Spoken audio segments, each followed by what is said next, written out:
Hi, everybody. Welcome to Friday's lesson on poetry. Yesterday, we talked about using our five senses in our poetry writing. And remember, those senses are seeing, smelling, tasting, hearing, and touch or feel. So today, we're going to write another poem using our five senses, but we're going to come up with even more great words or adjectives to use in our writing today. So I found this great poem. This poem is called The Months, and it has a lot of wonderful adjectives, which, are also words that we use for our five senses. So let's get started, and I really want you to pay attention to how the author is describing the months. So I'm going to start right at the top here.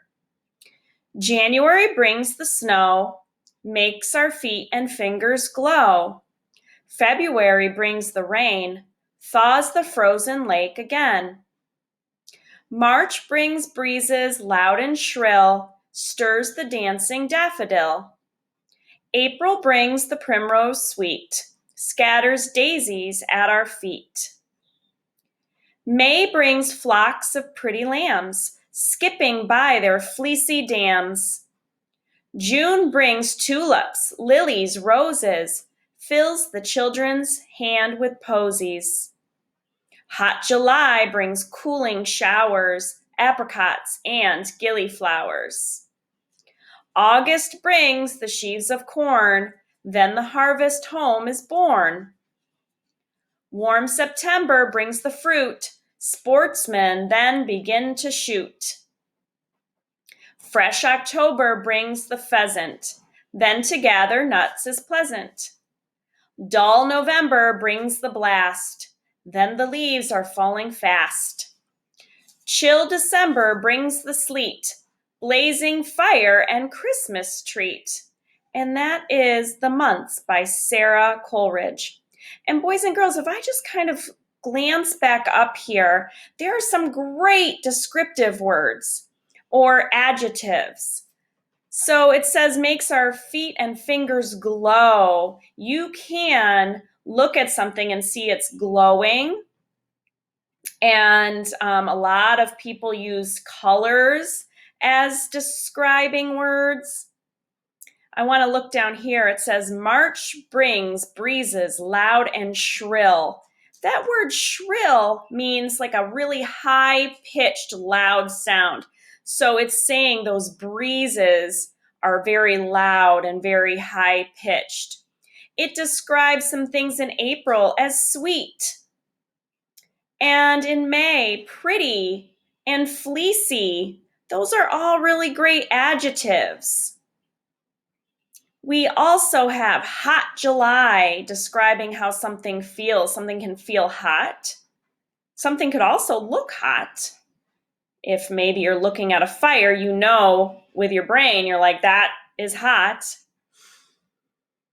Warm September, fresh October. These are all really great describing words. Well, today what we're going to do before you write your own poem is we're going to come up with some describing words for our chart here. Okay, so I'm going to go ahead and zoom in, and it might be hard for some of you to see these, but what I'll do is I will type them up and put them on our poetry page so you can kind of see them up close. So boys and girls, when we're talking about seeing things, okay, this is my first column, I can always talk about colors. What color is the object I'm talking about?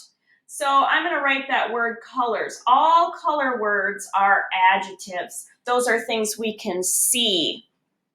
If I'm describing something like the sun, I know that that's bright. I can see that the sun is bright. Okay, that's a great describing word. On the opposite of that, maybe something's very dim. That means there's not a lot of light showing. That's a good seeing word. Something might be dim. Think about if you are the opposite of like a sunny day, if there's lots of clouds and your day might be gloomy, something that looks kind of sad is gloomy. All right, and again, things could be look happy. Maybe you're seeing something that's happy. All right, let's go to our hearing things. Okay, so something can be really, really loud, and that might be a good describing word. And of course, the opposite of loud is what, boys and girls? I bet a lot of you said quiet. Yes, it could be louder, quiet, maybe. Maybe what you're talking about is like loud, like a lion. It might roar. Something that roars can be heard. Also, something that makes a buzz sound, like a bee. Maybe whatever you're talking about makes a buzzing sound. Okay, lots of great descriptive words for hearing.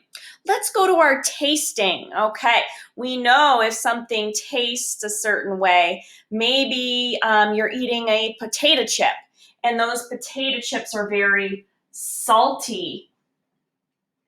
Maybe your object is salty. Maybe it's sweet, like a cupcake. Maybe it's sweet. Maybe something tastes really sour, like a lemon. Oh, I hope none of you have ever put something rotten in your mouth, but something could taste rotten. That would be really gross. But it could taste that way. Maybe something's really creamy.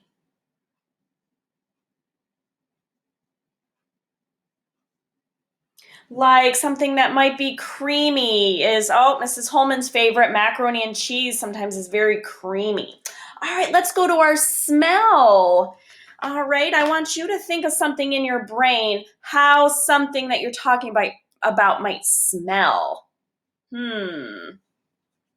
Smell. Well, something might smell like a flower. Maybe it smells flowery. Or maybe what you're describing might smell stinky.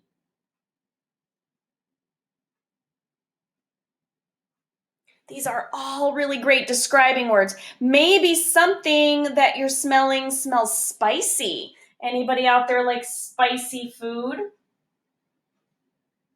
You can smell something spicy. Maybe something might smell like perfume.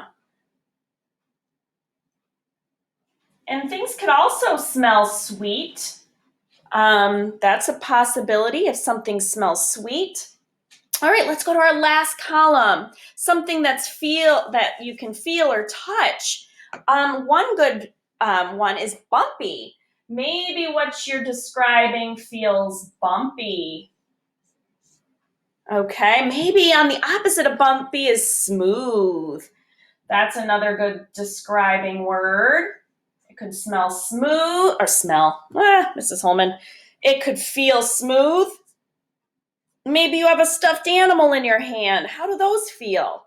Maybe it's really fluffy.